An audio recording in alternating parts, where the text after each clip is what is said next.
Welcome to Body by Design. I'm your host, Blue Driver, a women's strength training and metabolism coach. I went from years suffering hormone imbalances, looking soft and bloated, to symptom-free and building muscle for a toned athletic physique. Since then, I've made it my mission to empower women to take control of their own health, hormones and body composition. So grab a cup of coffee and let's build your body by design. Welcome back to the Body by Design podcast. And this week I am touching on another topic that seems to have some myths and misunderstandings surrounding it. That topic is salt. Salt's been demonized as just as sugar and saturated fats have been over the years. And yet it's a metabolically supportive food that's essential to the human physiology. And more importantly, for women who are 35 plus and experiencing hormonal imbalances, slowed metabolism, it's critical for optimizing our health and also strength training. It plays a big role in that too.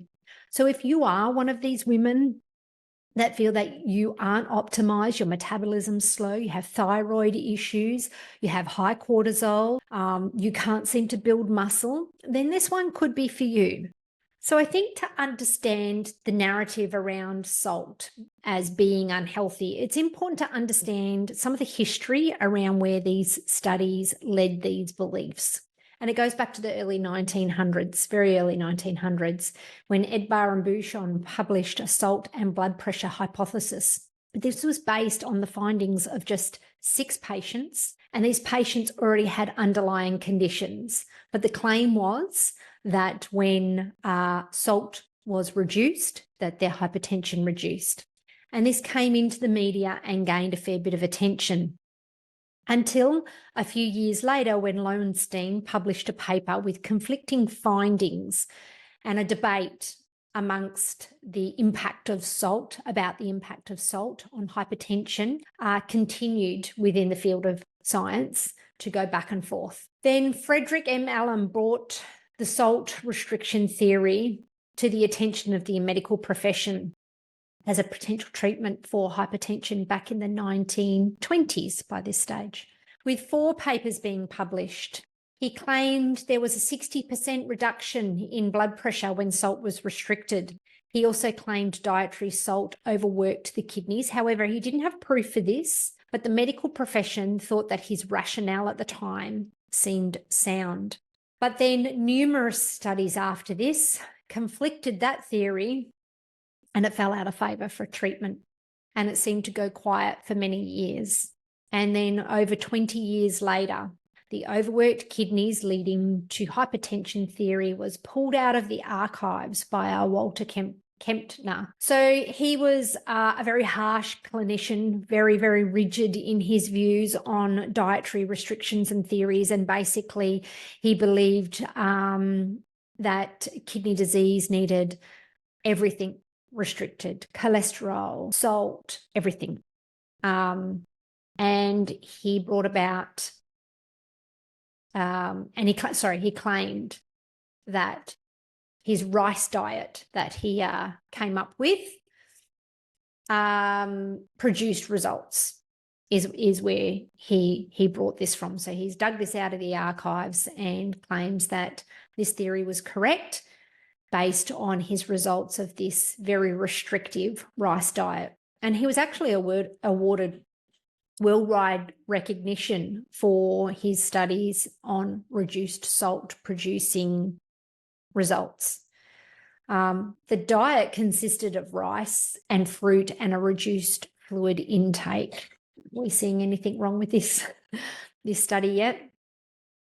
Also, the case studies that he did do, they were not clinical trials and they weren't proven cases. There wasn't a proven causation, and there was no control group, nor was there any adequate control periods post the studies. So it really wasn't a sound and effective study based on this rice diet. However, Kempner was waging a war on salt, and he was out for recognition on his work. And he used political influence and the media to continue to push his agenda, regardless that a number of studies following these claims could not actually produce those same results of a 60% reduction in blood pressure. Then came a research study published by Lewis Dahl that started the sodium myth and the entire anti-salt movement in the 1960s. The entire basis of the study was that he massively dosed sodium and caused high blood pressure and overall blood volume. But when he did this study, it was over 150 times the regular human equivalent dose that we require, 150 times. So yes, his studies did show that salt produced hypertension. But when you're talking 150 times of the required amount for the human physiology, which by the way is 3,000 to 4,000 milligrams, I think, just as we see something as benign and critical for life, like water, we also know that overdosing in water can be harmful for us. And the same would go for salt. When we throw levels out in our bodies are going to react poorly. Yet the basis of this study, like all these other studies, wasn't actually looked into. People were just focusing on the result of the study, not how the study was done. So despite the FDA's sodium reduction push, more recent research has proven that not only is sodium not nearly as bad as what it has claimed to be, but there might actually be benefits of salt. There is evidence that the salt myth and the subsequent salt scare has both directly and indirectly led to people developing sodium deficiencies over time. This is even more concerning for athletes and generally active people who lose more sodium and mineral content on a regular basis. The standard Western diet consists of ultra-processed foods, calorie-dense foods, including fast foods, sugary drinks, meals with ingredients that make them highly palatable. And in the cases of these diets, it's actually reasonable to say lower sodium would be needed, that it will deliver you more health benefits. But when you take these foods out, along with the shitty oils, poor quality sodium, so there are different qualities of sodium, excess sugar, excess calories, and people's weight come down, is it actually the salt that was causing those health issues? So simply put, salt alone is not to blame for the conditions such as high blood pressure, at least not in the vast majority of people who have a fairly okay diet. But we've been led to believe low sodium, so we don't cook with sodium, we avoid salt, and now we are low in sodium compared to what the human physiology actually needs. So really, it's only when you combine a high salt diet consisting of tons of junk food, a sedentary lifestyle, and generally poor health choices that you see harmful effects of sodium. And in most cases, sodium intake is just one aspect of a bigger picture of poor health. Salt sensitivity is often a result of underlying conditions that are already there, caused by bad lifestyle choices, and often the main reason for conditions associated with high sodium intake.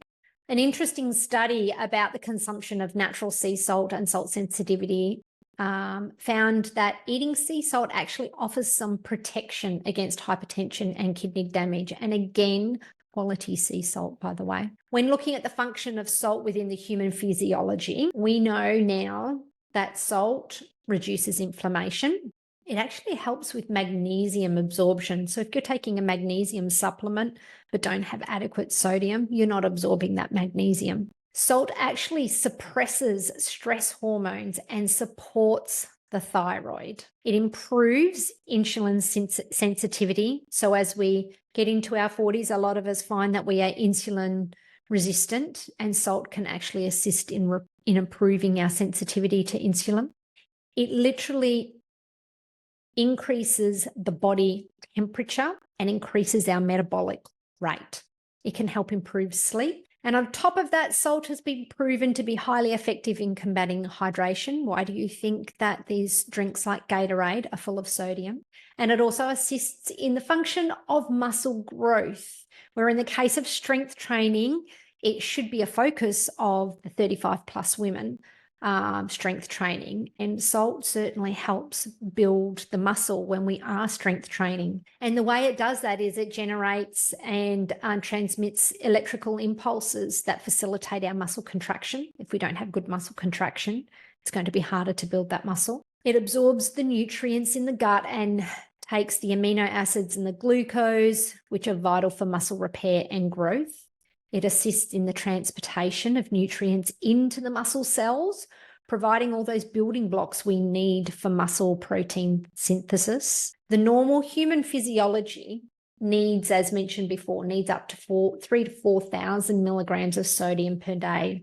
That is actually 7 to 10 grams of table salt. Now, that's not saying after listening to all this information on how we got to a place of being fearful of salt and how salt is actually really good for us and we physically need it for our bodily functions to operate efficiently and to optimize our health. We don't just go, oh, let's go and eat 10 grams of table salt when you've been eating next to nothing. There's a few things that you need to do. First, you want to make sure your nutrition foundation is right. You've got to be doing the basics first before you just go and lump a whole heap of salt into your diet. You want to do things like remove processed foods, which will already have additional salt in it, additives and polyunsaturated oils, PUFAs. Get rid of them out of your diet, tidy that up, and replace them with nutrient-dense foods. This includes fruits, juices, honeys, as your root vegetables, as all your carbohydrates, dairy and eggs, grass-fed meat and seafood, and grass-fed saturated fats and coconut oil. They should be the predominant foods in your diet.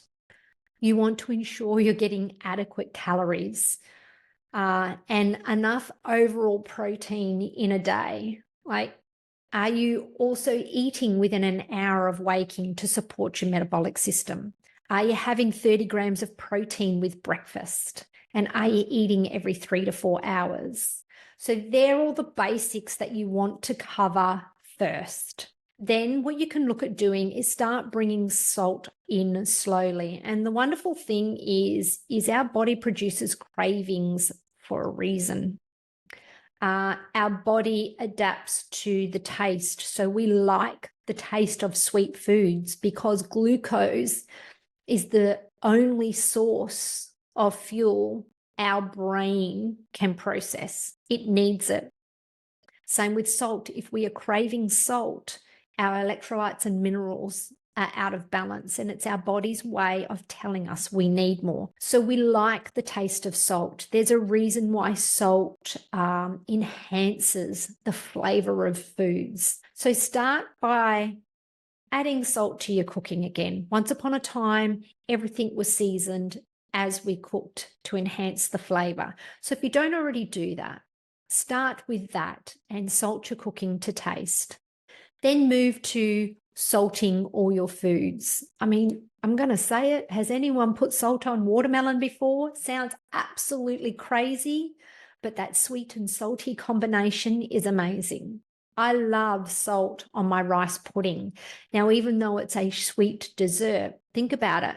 Rice and salt go together really well. So why not on a dessert, even though it's sweet? And you'd be amazed at, don't knock it till you try it. So then you want to start bringing in, once you're cooking with salt, the next thing you can do is start salting foods as you go to taste. I love salt. I think everyone in the house thinks I'm a little bit crazy, but I love salt and I add it to everything I can. I've spent time increasing my salt though. So you become accustomed to it and your taste buds will naturally drive your salt requirements eventually. But as a gauge, 7 to 10 grams of salt is really what the body needs to function optimally. I read a lot of articles and studies, and they say the body only requires 1,500 to 2,300 milligrams to survive. We've got to stop just surviving and start thriving. Our body needs 300 to 400 milligrams per day of sodium to thrive, to be optimized. So think about it when all these recommendations, even things like ranges in blood tests where you hit the bottom of the threshold and the doctor says to you, oh, you're fine, you're in the range. Well, you're in the range that's taken from an average of very unhealthy people, for starters. So the range is very low. Then you hit the bottom of that range, you feel like absolute shit, but your doctor tells you that you're fine because you're within this range of the unhealthy people in society and you're at the bottom of it. But hey, you're in range, right? Well, I would argue the range in some certain tests. And I would argue that if you are on the low side or the very high side and you prefer to be, on the lower, depending on which test you're talking about, that just scraping into the bottom range is surviving, not thriving. And again, I go back to the salt. This 1,500, 2,300 milligrams per day is all the body requires to function. Yep, okay, it's correct. It's all we require to function. But we don't want to just function. We want to thrive. Salt is a factor in stress reduction, inflammation reduction, cortisol reduction. When our worlds are naturally high demand stress. We're always so busy and the pressures at work and, everything in our life is stressful. Then our nutrients are way low and that creates stresses within our body as well. That our sodium requirement is higher because of the high stress life we live. If you strength train and you're starting to really get into strength training and you're finding your body's limits and you know how to train hard, that's another stressor on the body. It's one of the reasons why people think I eat a lot of salt, but one, I'm within those ranges of, the 7 to 10 grams of salt a day, but my body requires it because I train hard and that's a stressor. I'm extremely busy with my business. That is a stressor. We have had a lot of emotional stress in our life. For any of those who know my story, my partner has had kidney cancer. The hospital I worked for, a doctor there bungled it up the first time. He got the kidney cancer back. He's lost a kidney. Don't tell me that that's not stressful and that your requirements for sodium would increase. So I hope you have found this information, though it kind of sounded like I was wading through studies. And yes, I did have notes for that one because it gets a bit heavy going on the studies and I wanted to convey the message well to you. But I hope that gives you a clearer picture of how we can be convinced of something being good or the right thing for us when there's a lot of information out there that supports otherwise. And again, when we just get back to the way our bodies were designed before the modern world, our bodies haven't changed that much. We didn't have seed oils being industrially produced. How were oils gained? They were gained through the fats of animals, the coconuts on the trees. Dairy was freely available. We didn't have all these preservatives, artificial sweeteners, and yes, okay, it's all in the dosage, but, it's safe in this dose. It's safe in small doses. It's okay. But when you start consuming it everywhere, and these things are hidden in so many products that we don't even realize, I challenge you to start picking up products and reading the labels. How many words are in there that you can't even pronounce? How many additives? How many numbers? And yes, they may be safe in a product at that amount, but when you're consuming multiple products every day, day in, day out, that can't be good for us. And just as we used to function on salt, we still need that now. Our bodies haven't changed that we no longer need salt. Our bodies haven't changed that our brain no longer needs glucose. These are the basics of human physiology, and the basics of human physiology say we need 300 to 400 milligrams of sodium, so 7 to 10 grams of table salt. Again, I hope this has been helpful for you and not too laborious in the presentation for you today. Anyone who is interested in those study links, I'm more than happy to provide them. Just reach out to me in my DMs. If you took away something really good from this podcast that was helpful for you, take a screenshot, share on Instagram, and tag me at strengthtraining.nutrition.